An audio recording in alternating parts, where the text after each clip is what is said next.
ಚಿಕ್ಕಬಳ್ಳಾಪುರದಲ್ಲಿ ಆಲಿಕಲ್ಲು ಮಳೆಗೆ ರೈತ ಕಂಗಾಲಾಗ್ಬಿಟ್ಟಿದ್ದಾರೆ. ನಿನ್ನೆ ಸುರಿದಂತ ಆಲಿಕಲ್ಲು ಮಳೆಗೆ ನಾಶವಾದಂತ ಮಾವು ಮರದಿಂದ ನೆಲಕ್ಕೆ ಉರುಳಿರುವಂತ ಮಾವಿನಕಾಯಿ.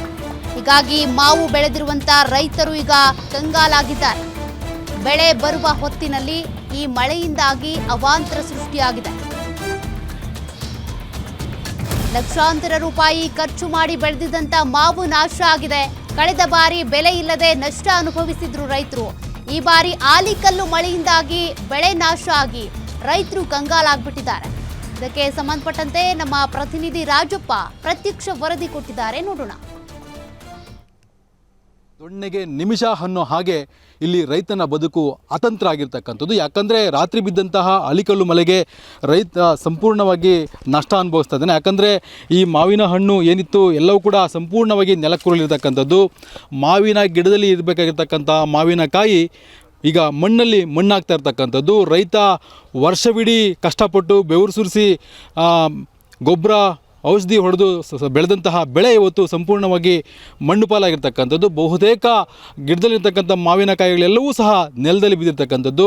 ಈ ರೀತಿಯಾಗಿ ಒಂದು ಎಕರೆಯಲ್ಲಿ ಮಾವಿನಕಾಯಿ ಬೆಳೆಯೋದಕ್ಕೆ ಸುಮಾರು 4-5ರಿಂದ 5 ಲಕ್ಷ ರೂಪಾಯಿ ಖರ್ಚಾಗುತ್ತೆ. ಆದರೆ ಇವತ್ತು ಸಂಪೂರ್ಣವಾಗಿ ಬೆಳೆ ನೆಲ ಕಚ್ಚಿದೆ. ಯಾಕಂದರೆ ಹಳ್ಳಿಕಲ್ಲು ರಭಸವಾಗಿ ಬಿದ್ದಿರ್ತಕ್ಕಂಥ ಹಿನ್ನೆಲೆ ಕಾಯಿ ತಡ್ಕೊಳ್ಳೋದಕ್ಕಾಗದೆ ಇವತ್ತು ಗಿಡದಿಂದ ನೆಲಕ್ಕೆ ಉಳಿರ್ತಕ್ಕಂಥದ್ದು.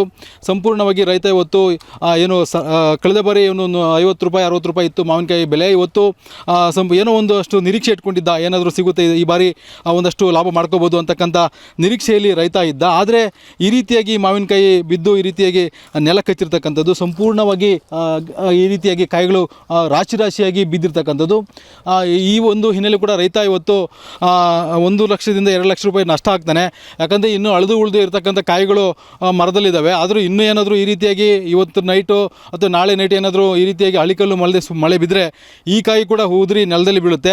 ಈ ರೀತಿಯಾಗಿ ನಷ್ಟ ಆಗೋದ್ರಿಂದ ರೈತ ಮಾವಿನಕಾಯಿ ಬೆಳೆದನ್ನೇ ಯಾಕಪ್ಪ ಬೆಳೆದ್ನು ಅಂತಕ್ಕಂಥ ಒಂದು ಪರಿಸ್ಥಿತಿಗೆ ಬಂದು ತಲುಪಿರ್ತಕ್ಕಂಥದ್ದು. ಸರ್ಕಾರ ಈ ನಿಟ್ಟಿನಲ್ಲಿ ರೈತನಿಗೆ ಏನಾದರೂ ಪರಿಹಾರ ಕೊಡಬೇಕು. ಯಾಕಂದರೆ ಈ ರೀತಿಯಾಗಿ ನಷ್ಟ ಆಗ್ತಾ ಇರ್ತಕ್ಕಂಥ ಹಿನ್ನೆಲೆ ಕೂಡ ಏನು ವರ್ಷವಿಡೀ ಅಂದರೆ ಇದು ವಾರ್ಷಿಕ ಬೆಳೆ, ಏನು ಈ ವರ್ಷಕ್ಕೆ ಒಂದು ಸಾರಿ ಈ ಒಂದು ಮಾವಿನಕಾಯಿಯನ್ನು ನೋಡ್ತಕ್ಕಂಥದ್ದು. ಮಾವಿನಕಾಯಿಯಿಂದ ಆತನಿಗೆ ಬರ್ತಕ್ಕಂಥ ಲಾಭವನ್ನು ನಿರೀಕ್ಷೆ ನೋಡ್ತಾ ಇರ್ತಕ್ಕಂಥದ್ದು. ಅದರಿಂದ ಬರ್ತಕ್ಕಂಥ ಹಣದಲ್ಲಿ ಕುಟುಂಬಗಳನ್ನು ಪೋಷಣೆ ಮಾಡಬೇಕು, ಹಾಗಾಗಿ ವಿದ್ಯಾರ್ಥಿಗಳನ್ನು ಓದಿಸಬೇಕು. ಈ ರೀತಿಯಲ್ಲಿ ಕೂಡ ಎಲ್ಲ ಸಮಸ್ಯೆಗಳು ರೈತನಿಗೆ ಈ ಭಾಗದಲ್ಲಿ ಇದೆ.